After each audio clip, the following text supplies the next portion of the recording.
Bismillahirrahmanirrahim. Waltakum minkum ummatun yad'una ilal khairi wa ya'muruna bil ma'rufi wa yanhauna 'anil munkar. Assalamualaikum warahmatullahi wabarakatuh. Pembahasan tentang kitab Nawaqidul Wudu tidak bisa berdiri sendiri, Pak. Tidak ada kitab yang sempurna. Semuanya membutuhkan apa? Penjelasan. Seperti ini di kitab Sahih Fiqh Sunnah oleh Malik Kamal, ini salah satu kitab standar yang hari ini siapapun yang belajar fikih saya kira buka kitab ini. Ya, itu 7 jilid. Nah, ini beliau di sini kemukakan pembatal wudunya ini cuma 5 saja.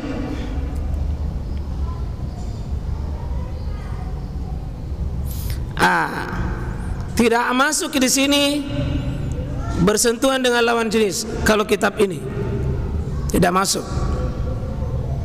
Ya. Di kitab ini ada 3 jilid. Di sifat salatul mu'min, ya, wa ahkamu wa afqahum. Ini muridnya Syekh bin Baz, Syekh Ali bin Ab Al-Katani. Itu kita coba lihat. Tidak ada juga tentang menyentuh lawan jenis, tidak masuk. Tidak masuk dia. Ya. Kalau ini orang Mesir, ya. Maaf, ini Al-Mawsu' Al-Fiqhiyah Al-Muyassara. Ini muridnya Syekh Al-Albani. Kita lihat ini tidak ada juga. Tidak juga. Ya. Ini tokohnya Imam Syafi'i, tokohnya mazhab Syafi'i, kitab Al-Wajiz. Kita lihat apakah ada.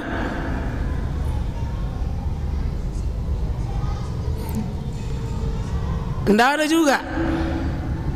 Tidak ada juga. Nah, kalau ini ada, tidak ada juga. Tidak ada. Tidak ada dia. Ya, di kitab Subulus Salam ini yang akan kita bahas, saya belum beri penjelasan di sini. Nanti ada kesimpulan. Ya. Sama dengan kitab di Bulughul Maram. Ya, jadi di kitab Nailul Autar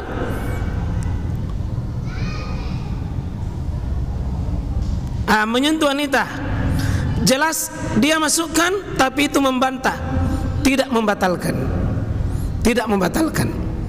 Nah, ini satu contoh, Pak, bahwa kitab itu jangan berdiri sendiri. Cuma begitu banyaknya pembahasan ulama, kadang-kadang kita mengambil sepotong, akhirnya yang dibuang yang lain. Fikih tidak boleh. Fikih itu al-fiqhu li makna al-ilm, harus dibandingkan satu dengan yang lainnya. Coba kita masuk di pembahasan dalil itu. Apakah menyentuh lawan jenis ini batal? Kita akan lihat pendapat ulama. Ini yang pertama.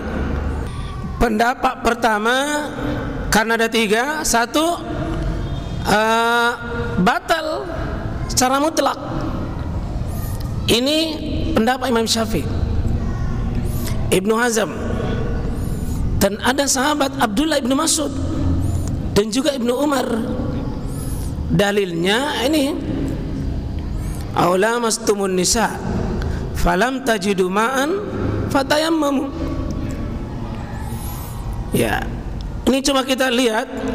Atau menyentuh perempuan, kata lamas di sini menyentuh perempuan, lalu tidak memperoleh air, maka bertayamumlah. Kalau tidak dapat air, maka wajib bertayamum. Jadi menyentuh Kalau tafsir At-Tabari, ini kitab tafsir paling tebal, lebih 26.000 halaman. Cuma tafsir ini Pak harus dipahami bahwa tafsir At-Tabari itu kebanyakan riwayat itu bercampur hadis sahih dengan hadis dhaif. Yang diambil riwayat oleh Imam At-Tabari, ini dia terjemahkan apa? Bahwa maksud lamas di sini menyentuh perempuan adalah mengikut dengan pendapat yang dipegang oleh Ibnu Mas'ud, adalah bukan jima, sentuhan biasa, sentuhan biasa. Dan ini dianjurkan oleh murid seperti Imam Syafi'i ke bawah, termasuk Ibnu Hazm. Nah, cuma lagi-lagi Pak, insya Allah kita sebentar akan pertemukan dengan dalil lain. Pakai ayat, dalilnya pasti sahih, tapi pemahamannya belum tentu sahih. Ayat pasti sahih, tapi belum tentu pemahamannya sahih. Kita akan lihat tafsir ayat paling terbaik tentu ayat. Kalau tidak ada ayat, hadis. Kita lihat pendapat kedua. Menyentuh wanita tidak batal. Lawan dari ini mazhab Abu Hanifah, mazhab Muhammad bin Hasan Asy-Syaibani, sahabat Ibnu Abbas. Taus ini seorang tabi'in kibar. Al-Hasan Al-Basri muridnya Aisyah. Dan termasuk Syekhul Islam Ibnu Taimiyah, tidak dengan dalil. Ayat yang dikemukakan tadi pendapat pertama, tapi tafsirnya beda. Bahwa tafsir lamastumun nisa itu adalah yang dimaksud menyentuh di situ jima, berhubungan badan, bukan menyentuh biasa. Kata lamas itu bisa bermakna namanya mustara, makna ganda, bisa menyentuh biasa, bisa menyentuh berjima.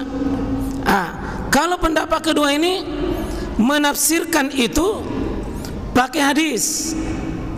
Apa hadisnya? Ini riwayat Aisyah, bahwa ini faqattu Rasulullah SAW, kata Aisyah, pernah Nabi cari-cari saya. Ya, saya yang cari-cari Nabi. Ya, istilahnya Pak, biasa perempuan itu cari suaminya. Di mana Nabi? Ternyata di malam itu dia temukan di tempat tidurnya. Ya, faltamasathu fawaqa'at yadi ala batni kadamai wa huwa fil masjid. Dia sedang raba-raba Nabi itu, Nabi posisi sujud. Berarti tangannya Aisyah sentuh dengan kakinya Nabi. Tangan kaki sentuh kulit dengan kulit. Nabi disentuh oleh Aisyah sementara sholat. Ternyata Nabi tidak batalkan sholatnya. Padahal kalau seandainya itu batal wudu, pasti Nabi batalkan sholatnya karena batal wudunya. Ternyata tidak. Kalau begitu pendapat yang kedua ini, menyentuh itu ya bukan sekedar menyentuh. Hadisnya Muslim Pak, hadisnya Imam Muslim. Jadi menyentuh kulit dengan kulit, sebagaimana Nabi disentuh Aisyah, perempuan dengan laki-laki, tidak dibatalkan, berarti tidak batal. Itu tafsirnya ayat lamastumun nisa. Hadis Aisyah juga, ya ini, aku pernah tidur di hadapan Nabi SAW dan kedua kakiku di arah kiblat beliau. Ketika Anda sujud, ia meraba kakiku. Lalu aku memegang kaki tadi. Jika berdiri, beliau membentangkan kaki beliau.